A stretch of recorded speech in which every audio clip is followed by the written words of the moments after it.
정말 가슴이 복받치. 그리고 우리가 보수들이 지금 그동안 한 거 반성을 해야 되겠다. 이렇게 젊은이들 앞세워가지고 보수를 뒤에서 도와주고 하나의 바탕이 되고 젊은이들이 앞에 뛰어야 세상을 변화시킬 수 있겠다. 그런 생각을 했습니다. 그래서 오늘 사실은 이 코로나 때문에 어려우신데 이게 참여해 주셨는데 우리 비상국민회도 오늘을 발판으로 해서 많은 국민들한테 그 여론전을 펴서 국민들이 아마 지금 20대가 29%까지 떨어졌다고 합니다. 그게 전체 문재인 지도가 20%대로 떨어지면 절대로 한번 분명히 일어날 겁니다. 국민혁명에도 바꿀 거라고 생각이 됩니다. 우리는 앞으로 광화문에서 대집회보다는 그런 여론전으로 국민의 의식을 제도시키는 그런 방향으로 나가야 되지 않을까 그런 생각을 해서 제 말씀을 드리고 오늘 이춘근 박사님 저 오래전부터 잘 압니다만 정말 미국에 대한 권위자고 제일 대한민국에서 아마 제일 강의를 들을만한 강의가 이춘근 박사 강의가 그런 생각이 들어가고 지난번에 트럼프 대선에도 다 트럼프 안 된다고 그랬는데 우리 이 박사만 된다고 해가지고 어떤 분은 이 박사 만들고 그 투자를 했답니다. 달러가 막 떨어질 때 사놨는데 되고 나니까 뭐 20%나 20% 이득을 봤다는 그런 놈이 있었습니다. 그래서 정세 판단을 잘해야 돈도 버는 게 아닌가. 그래서 오늘 아마 미국 대선에서 좋은 말씀이 있을 거라고 생각합니다. 감사합니다. 네. 제가 이승희 박사님 소개하려고 했는데 대표님께서 아주 자세히 소개를 해주셨는데 자, 미국 대선 전망, 트럼프 대선 전망 이춘근 박사님 여러분 큰 박수로 모시도록 하겠습니다. 고맙습니다.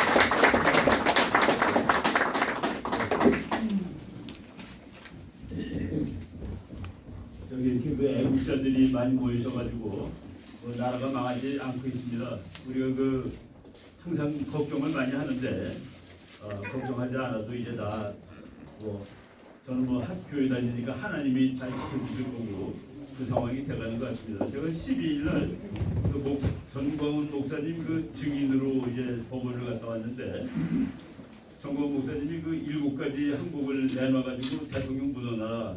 너가 나라의 경제를 망치고 4대강 같은 거 다 망가뜨리고 주사파 해놓고 한미동맹 깨버리고 그래서 그 7가지 중에서 우리 변호사가 4가지 부분에 대해서 목사님이 이렇게 말하는 것이 왜 맞는지 그 증인들을 불러다가 듣자고 그래가지고 제가 그 한미동맹을 망친 거에 대해서 목사님이 한 말이 이런 의미에서 맞다라는 거를 가서 한 30-40분 정도 이제 질문을 했습니다.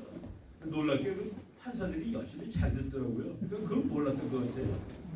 이렇게 망가졌다는 걸 몰랐는지 정말 그 학생처럼 듣고 있어가지고 거기 있던 사람들의 총평이 이재호 장관이 4대강 망가뜨린 거 와서 했고 그리고 최광 장관께서는 경제 망가뜨린 거 얘기했고 제가 그 한미동맹 망가진 거 얘기했고 이동호라는 분이 시간이 못 받아서 그분을 이제 다음번에 했는데 다음번에 주문이 끝나고 그날 이제 석방을 할 거냐 여부를 판단하신다고 그러더라고요. 좀 잘 될 것 같다는 말씀을 어제 들었습니다. 예. 우리가 지금 미국에 누가 대통령이 되는 것이 좋으냐 한국한테 그거 물어보는 사람이 많은데 한국한테는 누가 대통령이 되든 똑같습니다. 한국이 잘하기 나름입니다. 한국의 경우에는 한국이 잘하기 나름이에요.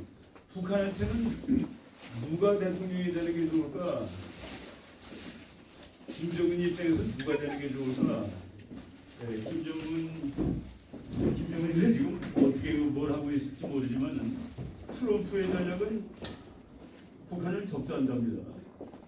북한을 접수하다가 트럼프 전략이에요. 트럼프는 김정은을 친구라고 얘기하시는 우리나라 우파가 많습니다. 우리나라 우파가 지금 트럼프에 대해서 아주 정반대 견해를 가지고 있는데 그 트럼프를 싫어하는 분들이 아주 훌륭하신 분들이 몇 분 계시는데 트럼프가 김정은의 친구다라는 데 대해서 아주 화가 많이 나신 분들입니다. 싱가포르 만나고 뭐 이런 거에서 화가 나가지고 그런데 최근에 존 볼튼이라는 사람이 트럼프를 막 비난하는 책을 썼습니다. 트럼프가 뭐라고 그랬냐면 저는 내가 김정은이를 좋아한다라고 얘기했는데 볼튼은 모르고 저런 소리를 쓰니까 저놈이 멍청이라고 얘기를 했습니다. 내가 트럼프를 사랑한다라고 볼턴이라는 멍청이가 쓰고 있는데 모르니까 그러는 거야. 하나도 사랑하지 않습니다. 트럼프가 사랑한다는 놈은 다 죽습니다. 트럼프가 사랑한다는 놈은 다 죽는데 트럼프 언급에 자기가 책에 썼어요. 상대방이 내 말 뜻을 알아듣지 못하게 하라. 그리고 니키 헤일리 대사한테는 당신 유엔 가서 말이야. 저 다른 저 양아치 같은 나라들한테 내가 미친 놈인 것처럼 알려줘. 내가 미친 놈인 것처럼. 그러니까 니키 헤일리가 북한 사람 만나고 중국 사람 만나서 우리 대통령 저거 미친 놈이에요라고 얘기를 한 겁니다. 대통령이 미친 놈처럼 하라고 지시했다는 얘기가 나옵니다. 그리고 이번에 이제 그 몇 년 동안 백악관에 그 대변인을 했던 그 샌더스라는 사람, 허카비 그 주지사의 딸입니다. 샌더스가 비행기 타고 싱가포르로 가는 장면을 얘기하는데 우리 모두는 그것을 다 조크라고 생각했습니다. 조크, 웃기는 짓이지. 그자가 핵을 내놓겠어. 그러고 갔다는 거예요. 심각하게 그런 게 아닙니다. 네, 그래서 이제 우리가 저는 북한을 전쟁해가지고서 접수하는 것보다 미국이 그냥 접수하는 것이 훨씬 더 좋은 방법이라고 생각하고 저는 개인적으로 트럼프 쪽이 좋겠다. 근데 바이든이 되면은 우리나라가 뭐 마음대로 하고 싶은 거 할 수 있는지 그렇지 않습니다. 조 바이든이 부통령일 때 그때 박근혜 대통령일 때 한국 와가지고 박근혜 대통령한테 뭐라고 그러는지 아십니까? 나는 한국에다 배팅을 했다. 북한이 아니라. 당신은 누구한테 배팅할 거야? 중국이야, 미국이야? 중국이야, 미국이야는 내가 합친 설명을 위해서 미국한테 배팅해. 그러면 손해 볼 일이 없을걸? 직접 너 누구 편이냐라고 얘기한 사람입니다. 미국은 외교 정책은 사실상 같아요. 근데 이제 제가 누가 될 거냐는 누가 좋냐를 지금 얘기하는 것은 아니고 트럼프가 된다고 말씀을 드리겠습니다. 트럼프가 되는데 또 그냥으로 하면 안 되고 근거를 다 대야 되니까 우리나라에서 그 트럼프 지금 신문 보면은 바이든이 된다고 다 그러는데 오늘 이 한번 그림을 보시고 한번 평가해 보세요. 바이든이 될 건지 말씀드리도록 하겠습니다. 제가 그 4년 전에는 거의 저 혼자였습니다. 시끄럽게 트럼프가 될 거라고 떠들고 다니는 게 저 혼자여서 상당히 불안하더라고요. 떨어지면 이제 망한다 하면서. 근데 지금은 뭐 트럼프가 될 거라고 하는 사람이 오히려 더 많을 정도로 많습니다. 미국에서는 심지어는 400표 이상을 가져갔더라. 538표 중에서 그러니까 압승을 할 거다라는 얘기가 지금 나오고 있는 판입니다. 근데 우리나라 신문에는 바이든이 10몇 %를 앞선다고 하는데 그건 무슨 일이냐? 그거 좀 말씀드리겠습니다. 제가 딱 100일 남았을 때 이달 기자가 한번 와서 얘기 좀 하려고 그래가지고 이번에도 트럼프가 또 된다라고 얘기를 했습니다. 그 되는 이유가 뭐냐 그래서 이걸 저거 얘기했더니 5가지를 제시했다라고 신문에 내줬는데 첫 번째 이유 바이든이 너무 약하다고. 바이든이 너무나도 약하다. 어제 그저께 바이든이 오하이오 톨레도에서 여러분 아주 너무 가만히 있어요. 말을 못해요. 나는 자랑스러운 민주당의 상원의원 후보입니다. 상원의원 후보라고 했습니다. 얼마 전에는 말이죠. 내가 말이죠. 180년 전에 상원을 했습니다. 그리고 부통령을 10년 했죠.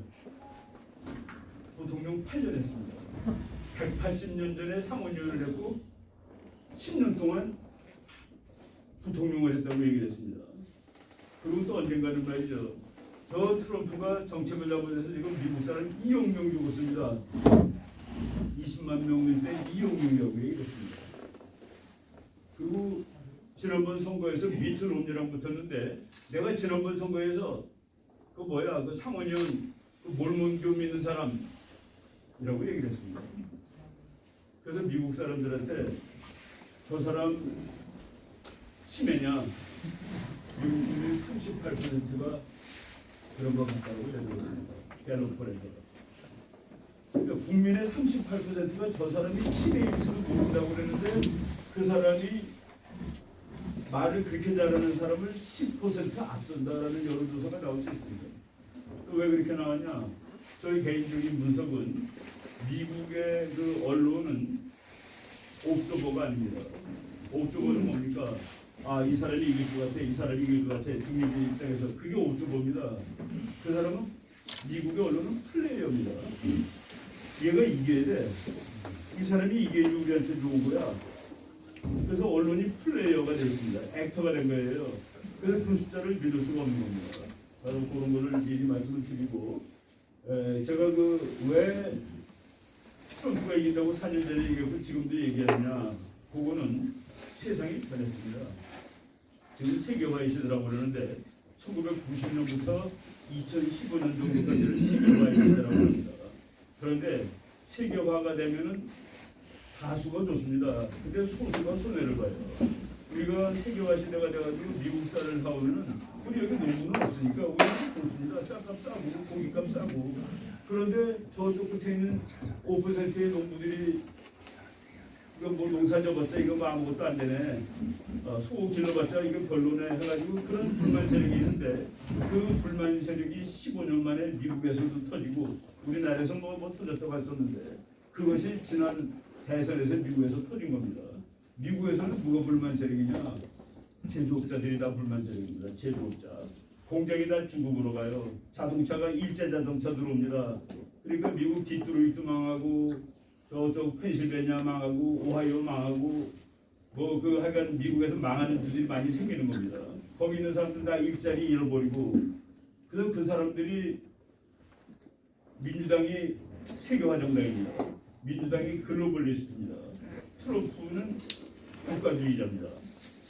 그런데 트럼프가 나와가지고 여러분 중국이 뺏어간 일자리 내가 몽땅 다 뺏어다 줄 겁니다. 여러분 공장 다시 일하게 할 거예요. 그리고 민주당이 환경주의자입니다.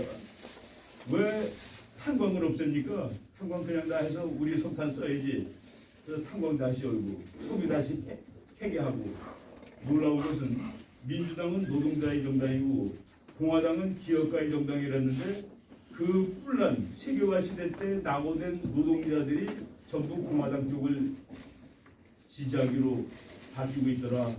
그래서 제가 4년 전에 이 주들이 공화당으로 가면은 지금 제가 계산한 주가 64표를 가지고 있는 주입니다. 미시간, 오하이오, 펜실베니아, 위스콘신 해가지고 이거는 평균 90% 확률로 민주당을 찍던 주인데 민주당의 64가 가야 되는데 그게 거기서 빠져나와서 공화당으로 간다. 그럼 당연히 공화당이 이기는 거죠, 트럼프가.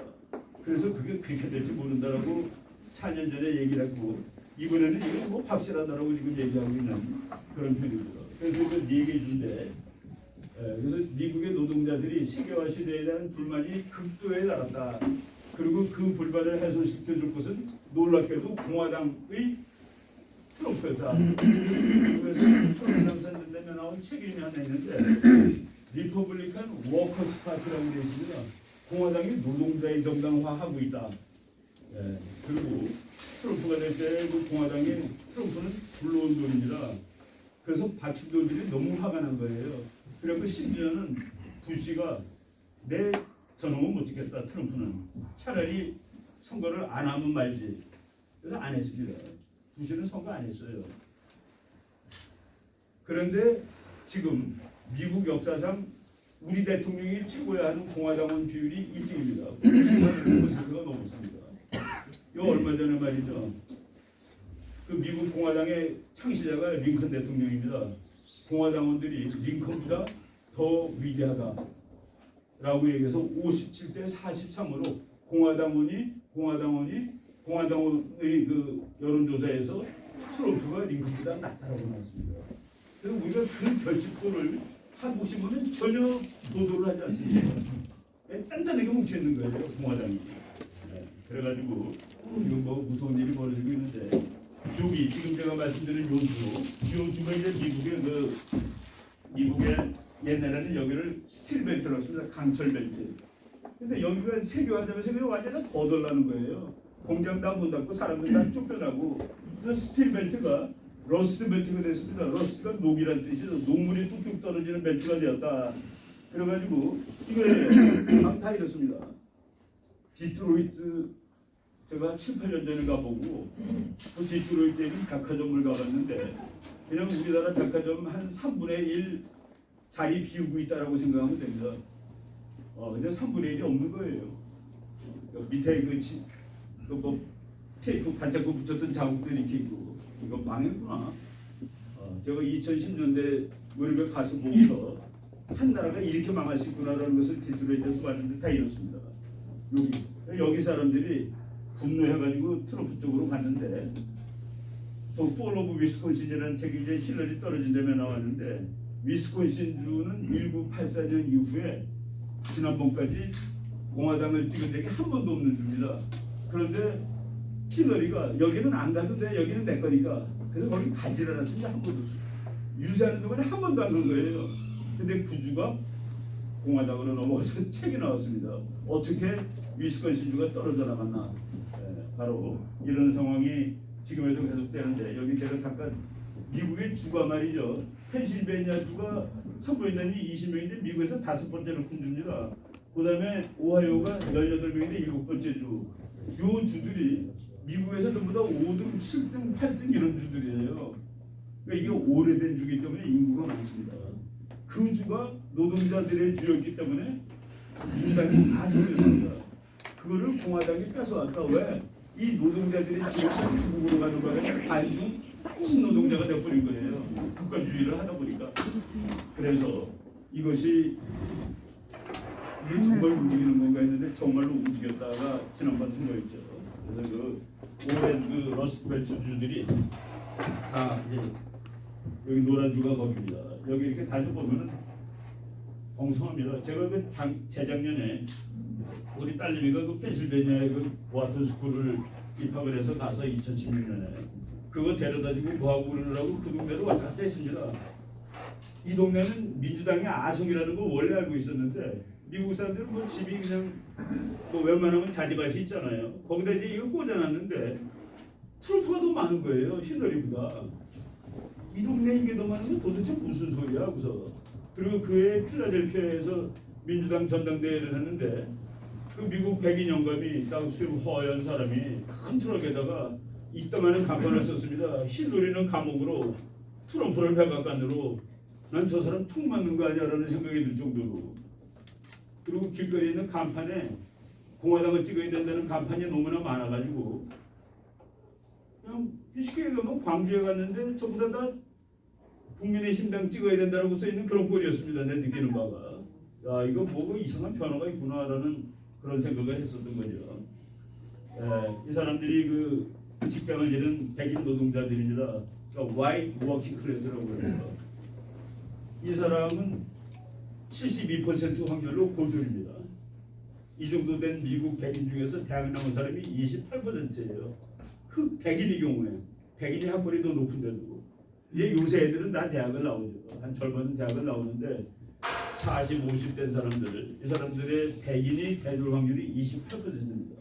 이 사람들이 분노한 계층으로 그 힐빌리 엘러지라는 노래 저 책이 있는데 힐빌리 언덕에 사는 빌, 그 백인 촌놈, 백인 촌놈이라는 뜻입니다. 엘러지, 애가 슬픈 노래라는 책이 있는데 대통령 이제 트럼프가 당선된 다음에 뉴욕타임즈에서 우리들이 이 책을 안 읽었다. 이 책을 읽으면 트럼프가 왜 됐는지 알 수 있다고 그러는데 우리말로 번역이 되는데 정말 번역 잘 된 책입니다. 힐빌리 엘러지라고 돼 있던가 뭐 그래요. 엘레지의 왕 이미자 얘기하듯이 거기 보면 말이죠. 시골 공장에 일하는 백인 한 40대, 30, 40대 된 백인이 하루 여기까지 일합니다. 근데 그 사람들은 거기서 받는 월급 가지고서 우리말로 갈비집에 갈 수가 없어요. 갈비 먹으러 못 갑니다. 그런데 흑인 여자가 살고 있습니다. 뚱뚱한 여자가. 근데 그 여자가 애가 셋인가 그런데 아빠가 다 달라요. 그리고 아빠는 없고. 근데 국가에서 뭐가 막 나오는 겁니다. 애 셋에 대한 모두 나오고 모두 나오고 그러니까 그 사람은 하루 종일 텔레비전만 보다가 저녁 때 되면 가서 갈비 먹는 겁니다. 백인이 거기서 도는 겁니다. 바로 그 현상이 지난번의 현상이었다. 그것은 지금도 계속되고 있다. 그리고 지난 4년 동안에 직업을 잡은 사람이 다시 놓치기 싫어한다. 이거가 지금의 분위기입니다. 여러분 미국 사람들 보면 다 제가 미국 맨 처음에 유학 갔을 때 학교에 앞에 아이스크림 파는 여인이 있었습니다. 한 20살 정도 된 것 같아. 이쁘게 생겼습니다. 백인인데. 근데 그 아이스크림을 자전거에다 이렇게 놓고 파는데 움직일 때마다 걔가 너무나 힘들어하는 거예요. 그래서 내가 나는 백인들이 다 부자인 줄 알았는데 이 여자 백인이 아이스크림 팔면서 자전거를 움직이는데 너무나도 애통해 보이는 그런 생각을 했습니다. 미국 백인들은 다 잘 살지 않죠. 요새 여기 한국에서 이러던 사람, 이 사람들 다 고졸 정도 됩니다. 고졸 이하예요. 이 사람들이 민주당 세월에 왕창 분노하였다. 우리는 중국보다도 못하고 흑인보다도 못하다라는 생각까지 할 정도였는데 인구 비율로 제일 많은 게 백인 노동자가 미국에서 제일 그룹으로 많습니다. 그 표를 끌어가는 사람이 되는 것이죠. 이거 뭐 그냥 넘어가고 하여간 보세요. The silent majority stand with Trump. 그냥 보통 허들의 일을 하는 사람들입니다. 공장에서 싸게 일하는 사람들인데 우리는 조용한 다수지만은 트럼프랑 함께 있다. 이게 어떤 그 공산당 잡지에서 제가 읽은 글인데 이거예요. 쌀비지. 여기 그 구원이라는 뜻인데 진짜를 공산당 마크를 갖다 아주 붙인 이 잡지인데 여기 이런 말이 나와요. 미국과 유럽에서 오랫동안 정치적 영향력을 휘둘렀던